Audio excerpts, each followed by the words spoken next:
কথার মানেটাই তো বুঝতে পারছি না। উনি যদি সত্যি কথাটা বলেন তাহলে মিথ্যাটা কে বলছেন? আপনি বলছেন। স্পষ্ট করে বলুন তো আপনাদের ডিভোর্সটা হয়েছে কি হয়নি?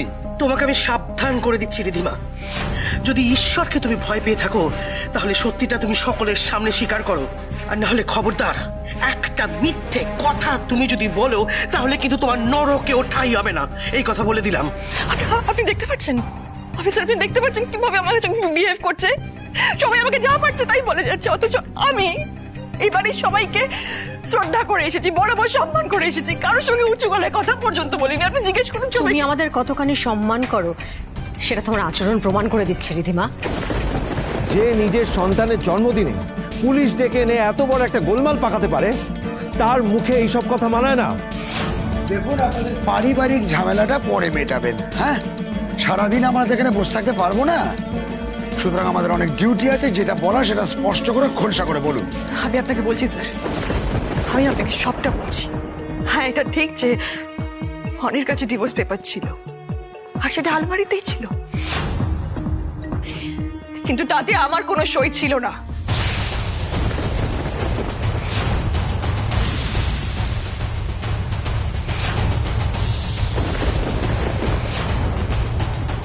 হ্যাঁ, আমাকে বহুবার ব্ল্যাকমেল করার চেষ্টা করেছে, বহুবার আমাকে থ্রেট দিয়েছে যাতে আমি ওই ডিভোর্স পেপারে সাইন করে দিই, কিন্তু আমি কিছুতেই সাইন করিনি স্যার।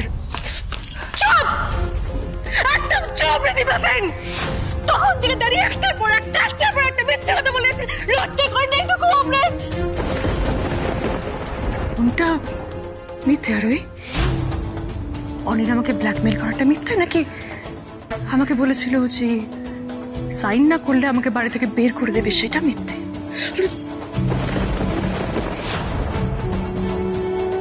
আমি যা বলছি সত্যি বলছি, আর সেটা আরোহীও জানে। আর সব থেকে বড় কথা, আমার কাছে প্রমাণ আছে।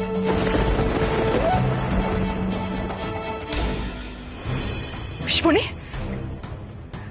তোমরা বড় মুখ করে বলছিলে না যে আমি নাকি সত্যি ডিভোর্স পেপারে সাইন করেছি, তার প্রমাণ নাকি আছে, জোগাড়টা করতে পারলে না, কিন্তু আমার মুখের কথার প্রমাণ আছে। দেখবে অফিসার, এটা শুনুন। যা বলার ছিল আর যা শোনার ছিল সবটাই হয়ে গেছে রিধিমা। এবার তুমি এই পেপারটাতে সাইন করে এই বাড়ি ছেড়ে চিরকালের মতো চলে যাও। পেপারটাতে সাইন করো এক্ষুনি।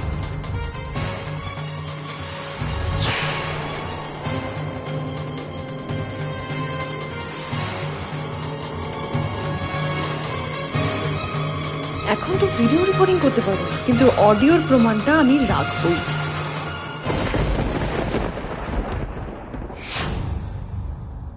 উফ বাবা, এই রিধিমা পারেও বটে। ড্রামাটাকে এমন লেভেলে তুলে দেয় যে কি হবে এরপর বোঝা দেয়।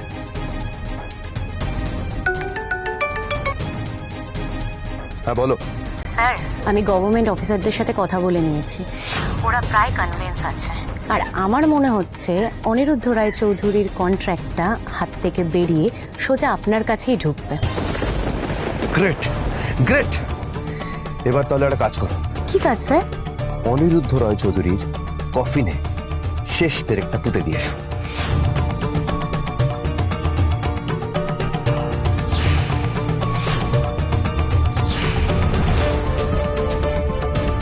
ওকে স্যার, কাজটা হয়ে যাবে। Very good.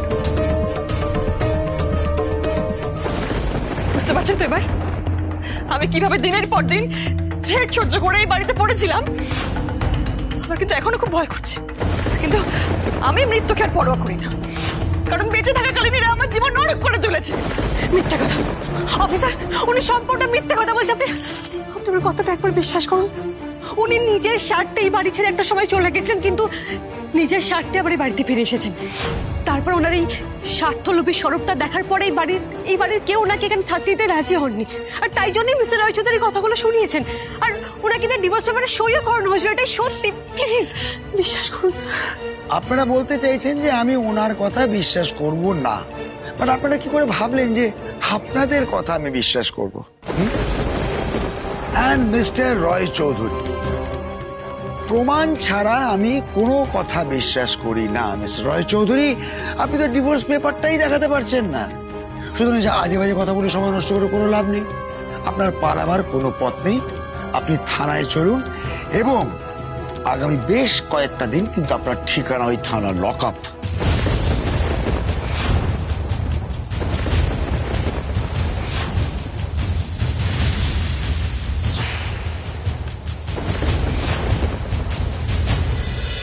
স্যার স্যার আমাকে ছেড়ে দিন না স্যার, আমি কিছু করিনি স্যার। স্যার বিশ্বাস করুন আমি কিছু জানতাম না স্যার, আমি সত্যি কিছু করিনি স্যার। একবার ওই কথাটা বললে না, তোমার সব কটা দাঁত আমি ফেলে দেবো। এক গাদা নেশার জিনিস নিয়ে ঘুরছে, এদিকে বলছে আমি কিছু জানি না। জামাই আদর করবে ওকে, জামাই আদর, সব দাবি ওর মেনে নিতে হবে। স্যার বিশ্বাস করুন স্যার, আমি জানতাম না যে ওর মধ্যে নেশার জিনিস আছে। স্যার আমি জানতাম ওটা একটা ভেষজ ওষুধ স্যার, আর ওটার রোগীর চিকিৎসায় কাজে লাগে। একজন রোগীর খুব শরীর খারাপ ছিল স্যার, আর আমি তাকেই সেটা ডেলিভারি করতে যাচ্ছিলাম। চাপ! সব কোন রোগী ওষুধ খায় না সব জানা আছে। রোজ আনাজ কানাজ থেকে 10টা-20টা করে ধরা পড়বে আর সব একই কাঁদুনি গাইবে। এসব ফালতু কথায় ভবি ভোলবার নয়, শাস্তি তোমার হবেই। শাস্তি? স্যার স্যার কিসের শাস্তি স্যার? আমি কিছু করিনি স্যার। স্যার আমায় একটা সুযোগ দিন স্যার, আমি প্রমাণ করে দেবো আমি কিছু করিনি স্যার। কি করে প্রমাণ করবি শুনি?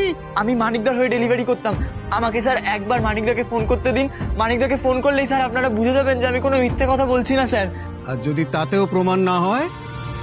স্যার তারপর আপনারা যা সিদ্ধান্ত নেবেন সেটাই হবে স্যার।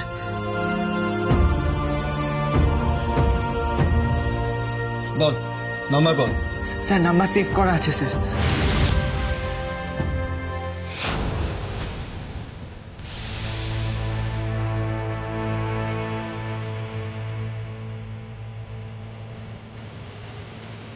কি হলো, ধরলো না তো?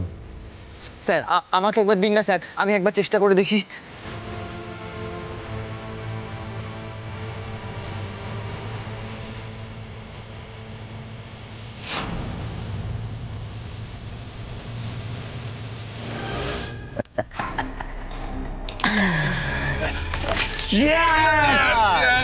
আরে গুরু কি ব্যাপারটা কি বলতো, আজ মনে হয় একেবারে সকাল সকাল থেকে ঢুকু ঢুকু শুরু হয়ে গেল। আরে আজ আমার জীবনের একটা ইম্পর্টেন্ট দিন, এই আনন্দে একটু সেলিব্রেশন করো না। আরে গুরু বিয়ে করে তোমার মনে খুব ফুর্তি দেখছি। হ্যাঁ সবসময় হাসি খুশি থাকছো, তা ওদিকে কবে বাড়ি আনছো গো?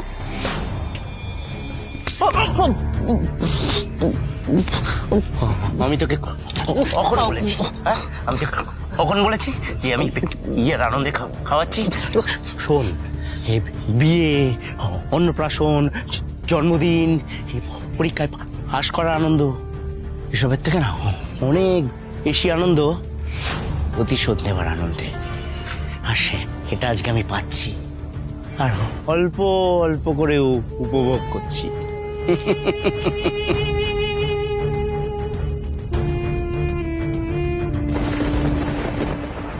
আমি তোমাকে বারবার বলেছিলাম আমার সঙ্গে এরকম করো না।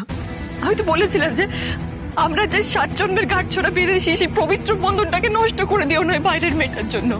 তুমি আমার কোনো কথা শোনোনি। আমি জানি তুমি আমার উপর এখন খুব রাগ করছো, কিন্তু আমার কাছে এইটা করা ছাড়া আর কোনো উপায় ছিল না। আমার সঙ্গে তো অন্যায় হচ্ছিল, আর আমি সেই অন্যায়টা হতে দিতে পারি না। তা না হলে মেয়ে হয়ে অনেকটা অন্যায় করে ফেলতাম নিজের ওপর। আপনি কেন এরকম একটা কাজ করলেন মিস্টার রায়চৌধুরী? কেন নিজের স্ত্রীর সাথে এরকম বিট্রে করলেন? তাহলে এতক্ষণ আপনি যা যা বলছিলেন সে সব মিথ্যে।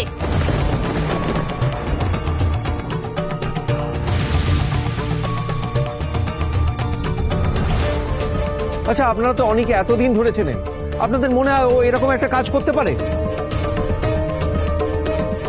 মিস্টার কাপুর, আজকে আপনি মিস্টার রায়চৌধুরীর সাথে একটা নতুন ডিল সাইন করেছেন, আর আজকে এই সব কিছু জানার পরে সেই ডিলের ভবিষ্যৎ নিয়ে আপনি কি ভাবছেন? না মানে ইয়ে ডিল আর পসিবল নয়।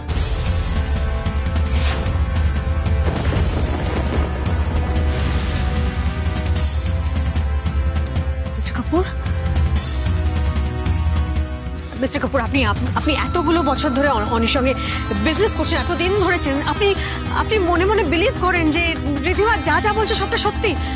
মিস্টার কাপুর, আমি আপনাকে রিকোয়েস্ট করছি আপনি অনির কথাটা একবার বিশ্বাস করে দেখুন। মিস্টার কাপুর, আপনার সঙ্গে আমাদের অনেক দিনের সম্পর্ক, আপনি তো আমাদের আত্মীয়। আপনি অনিবেটাকে বিশ্বাস করতে পারছেন না? How is it possible? দেখেন, বিশ্বাস করার মতো কারণ তো উনি আমাকে এখনো দেখাতে পারেননি, তাই না? হ্যাঁ? আমি হর বক্ত বলতাম যে ভগবান আপনাদের জড়িটাকে খুব ভালো বানিয়েছেন, দুটো ভালো মানুষ, দুটো ভালোবাসার মানুষকে এক করে দিয়েছেন।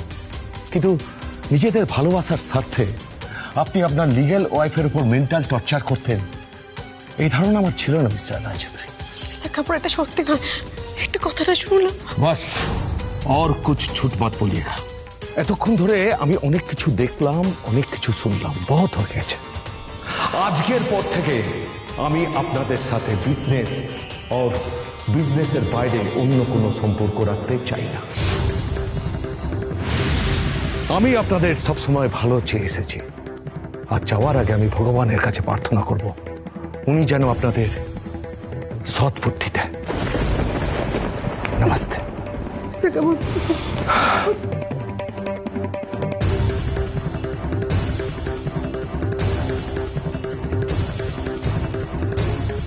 মিস্টার কাপুর, মিস্টার কাপুর, আমার কথা শুন। মিস্টার কাপুর, কোটি কোটি টাকার ডিল হাতছাড়া হলো কলকাতা বিস্ত্র। একটা ভুল, আর এত বড় একজন বিজনেসম্যানকে কি রাস্তায় এনে দাঁড় করাবে? ক্যান্সেল ডিল, হাজতবাস, এরপরও কি আরো বড় বড় বিপদ অপেক্ষা করে বসে আছে ওনার জন্য? হ্যাঁ আছে।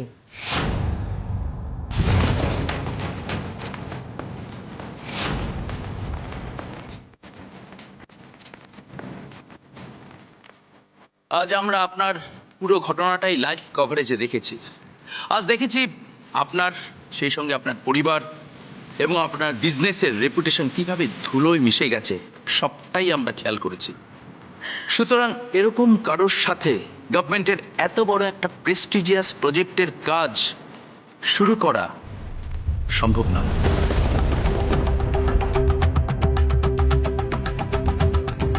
সাব্বাস অভিরূপ, মরার উপর খাঁড়ার ঘা মারা একেই বলে। নিন, আপনি এনওসিতে সাইন করে দিন। স্যার প্লিজ একবার আমার কথাটা শুনুন। ও যা বলছে সব মিথ্যে কথা বলছে। শুনুন, কোনটা সত্য কোনটা মিথ্যে তা আমরা এখন ভালোভাবে জানি। কথা না বাড়িয়ে আপনি এই এনওসিটাই সাইন করে দিন। স্যার, পিছনে থাক, আর কারো কোনো কথা বলার দরকার নেই, আমি সাইন করে দিচ্ছি। অনি তুই এটা প্লিজ কাকাই। অনি, এরকম ভুল করো না, ইতনি জলদি হিম্মত মত হারো প্লিজ।